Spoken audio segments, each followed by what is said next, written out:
des conseils par chat.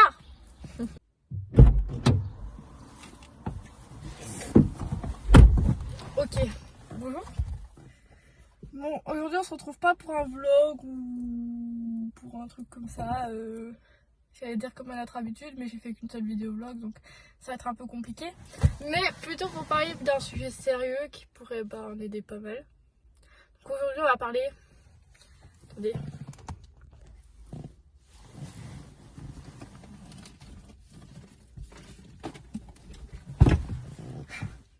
Des relations toxiques.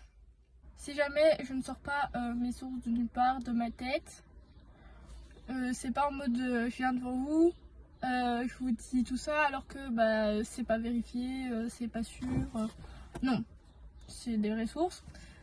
Ok, l'article que j'utilise a été écrit par Grimm, dédicace à Grimm, car c'est lui qui m'a conseillé de faire cette vidéo d'ailleurs, mais c'est un très bon sujet de vidéo.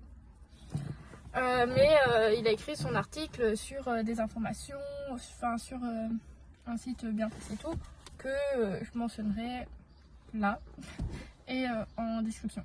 Voilà. Donc moi je vous propose de commencer. Ok, donc je pense que pour parler d'un sujet aussi complexe que les relations toxiques, ce serait bien de rappeler c'est quoi une relation toxique pour commencer.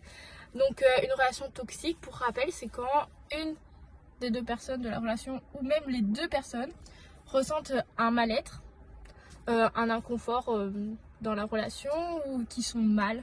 Donc voilà.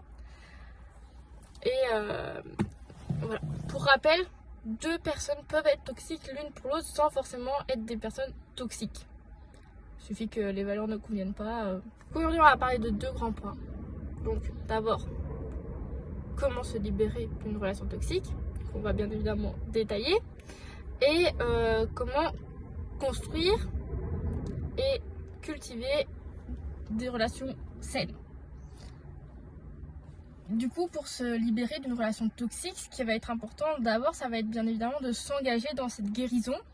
Donc vraiment, voilà, ça va être la première étape pour se dire de se libérer. Il va falloir se dire dans sa tête, oui, moi je veux me libérer, moi je veux aller mieux, je veux retrouver une bonne santé mentale. Voilà, il faut vraiment s'engager, c'est pas juste je vais le faire et pas le faire, parce que sinon ça va être une boucle sans fin. Pas facile, c'est sûr, c'est une étape très difficile déjà de s'engager dans cette guérison. Et puis forcément des fois on n'a pas spécialement envie parce que on aime la personne en face de nous malgré tout le mal qu'on peut ressentir par rapport à cette relation. Mais dites-vous que le 3/4 du temps, si la relation vous fait souffrir, en soi ça fera aussi souffrir la personne en face de vous. Comment on va dire avancer dans cette guérison, parce que va bien falloir qu'on avance. Premièrement, il va falloir que vous établissiez des limites, que ce soit sur ce que vous avez besoin ou ce que vous avez envie. Ensuite, bien évidemment, je pense que tout le monde s'en doute, dans une guérison, c'est très dur de le faire seul, on a besoin de soutien, on a besoin d'être accompagné. Donc la deuxième étape, ça va être de chercher justement ce soutien, que ce soit auprès de sa famille, auprès de ses amis ou encore auprès de son lieu professionnel. Donc ce qui va être important aussi, ça va être de renforcer son estime de soi. Donc ça, encore une fois, c'est difficile de faire seul, donc aller chercher la famille, les amis, le lieu de travail, même les animaux. Des fois, j'ai l'impression que mon chien me dit que je suis belle, alors qu'elle ne parle pas. Mais ça fait du bien quand même au moral. Donc ça, on va dire que c'était les gros points de comment y arriver. Mais maintenant, on va détailler tout ça étape par étape. La toute première étape pour se libérer d'une relation toxique, c'est déjà se rendre compte que c'est une relation toxique. Alors, comment s'en rendre compte? Déjà, ce qui va être important, c'est de se poser et de se demander quel est l'impact de cette relation sur moi, sur ma santé mentale. Est-ce que je me sens bien? Est-ce que je suis heureuse dans ma relation? Est-ce que je passe plus de bons moments que de mauvais moments? Ça, c'est toutes des questions très importantes et qui demandent réflexion. Ensuite, quand vous êtes enfin posé toutes ces questions, ce qui va être important aussi, c'est de faire attention aux signes de toxicité. Donc regardez s'il y a de la manipulation, si il a une recherche, il ou elle, s'il y a une recherche de contrôlation sur l'autre personne en face, de violence verbale ou physique. Donc tout ça c'est des choses importantes. Il faut aussi regarder si la personne essaye de vous dévaloriser ou s'il y a du manque de respect total. Donc tout ça c'est des choses importantes. Par exemple si la personne va vous sortir non te mets pas, t'habilles pas comme ça, ça ne va pas. La deuxième grande étape pour s'en sortir, ça va être d'établir nos limites. D'établir des limites claires avec nous-mêmes et de les communiquer à notre partenaire en disant écoute, moi j'accepte telle chose, j'accepte telle chose, telle chose, telle chose. Par contre je n'accepte pas telle chose, telle chose, telle chose. Et il faut maintenir. Il ne faut pas dire moi j'accepte pas ça et au final accepter. Parce que sinon ça va pas le faire. Donc c'est très important de se poser la question, qu'est-ce que moi je veux, qu'est-ce que j'accepte, qu'est-ce que je n'accepte pas et qu'est-ce que je ne veux pas. Et d'en parler avec son partenaire et inversement que votre partenaire vous en parle et qu'il se pose ces questions. La troisième étape, ça va être d'en parler à quelqu'un, bien évidemment, même à plusieurs personnes de votre situation, de ce que vous ressentez, que ce soit des amis, la famille ou même des professionnels comme des thérapeutes ou des conseillers. Parce que leur avis et leur soutien peuvent beaucoup vous aider et vous accompagner. Quatrième étape, ce qui va être important, c'est de prendre soin de sa santé mentale, de se faire passer avant tout le monde. On doit se prioriser nous, notre bien-être, notre santé mentale, nous-mêmes en fait. Et ça c'est très important que ce soit dans une relation toxique, dans une relation saine ou même sans relation, ça doit être nous d'abord. On doit prendre soin de nous et de notre santé mentale. Donc déjà si dans votre tête ça c'est clair, c'est déjà très bien. Donc comment faire pour prendre soin de soi? Déjà faire des activités qui vont valoriser le fait qu'on va bien se sentir, comme faire de la méditation, faire du sport, lire, écrire, comme faire des choses que vous aimez et qui peuvent vous calmer, zen attitude. Je suis en mode En dehors de faire des activités, ce qui va être bien aussi, c'est d'avoir une bonne alimentation et d'avoir suffisamment de repos. Il est conseillé de faire 8 heures de sommeil pour un enfant entre 8 et 10 heures. Personnellement, je fais 9 heures de sommeil. Enfin, je faisais. En tout cas, quand j'ai cours, je fais 9 heures de sommeil et vraiment je me porte très très bien. Voilà, donc à vous de trouver votre rythme de sommeil parfait, de faire une bonne alimentation. Donc l'étape 5, ça va être une étape assez importante, ça va être le plan. Votre plan de sortie, l'échappatoire. Si vous êtes en danger et que vous savez pas comment faire, le mieux c'est de quitter le foyer. Si vous voyez que ça a commencé à trop déraper, vous partez si vous pouvez encore. Voilà, vous allez chez des amis, chez la famille.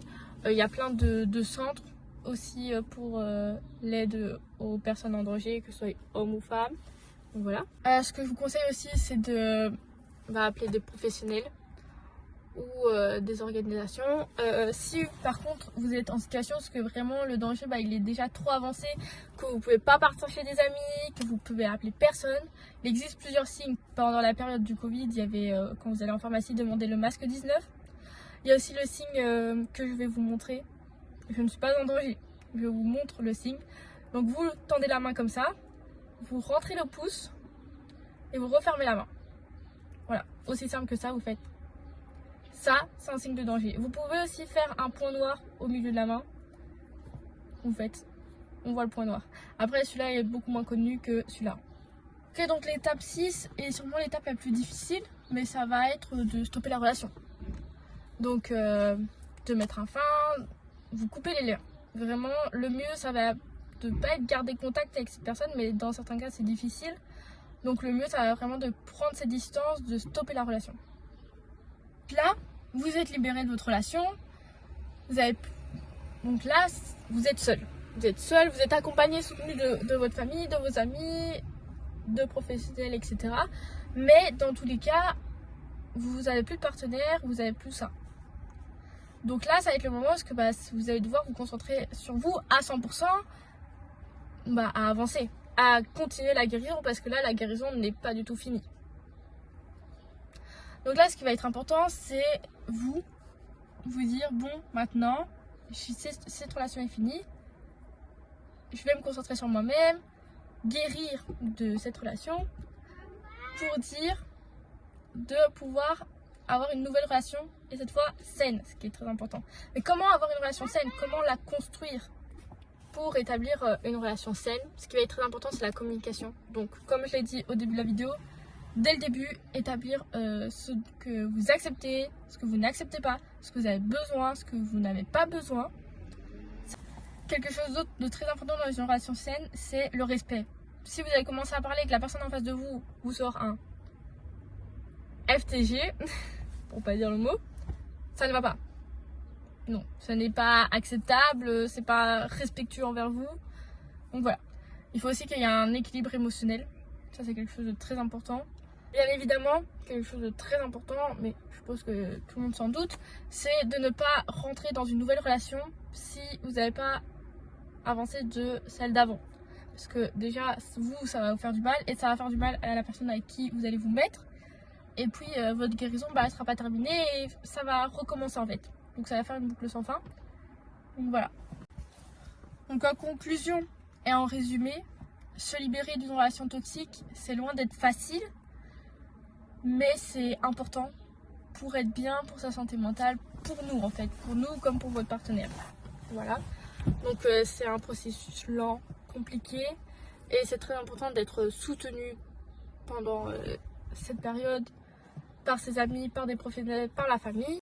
En tout cas, une chose est à retenir, c'est que chaque personne, chaque individu dans ce monde a le droit à une relation saine, à trouver le bonheur, a le droit à être respecté, à être compris, écouté. Donc même si c'est Grimm qui m'a conseillé de faire ce sujet, c'est un sujet qui me tenait à cœur. Alors je pense refaire ce genre de format de vidéo parce que je trouve ça intéressant de vous partager des conseils. J'espère que cette vidéo vous aura plu. Il n'y a pas forcément eu de rigolade parce que ça reste un sujet important, donc je me voyais mal faire des blagues. Mais en tout cas, sachez que vous n'êtes pas seul. Si vous voulez, je mets toujours mes réseaux sociaux dans la description. Donc vous pouvez venir me parler, même si c'est pour autre chose, vous pouvez venir. Parce que je sais que c'est parfois difficile d'en parler à sa famille, ses proches. Donc voilà. Pensez à lâcher un petit like pour me soutenir et à s'abonner si ça vous intéresse. J'essaye de sortir une vidéo par semaine. Après, j'ai pas de jour spécifique parce que je fais ça pour mon plaisir personnel et j'ai pas envie que ça devienne une obligation en mode mardi tu dois sortir ta vidéo, dépêche-toi. Non, ça m'intéresse pas. On se quitte sur ça. Plein de love à vous. D'un côté, ça forcera ça.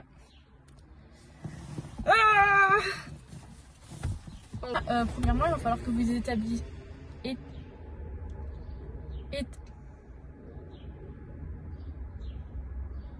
Ça va être de refaire.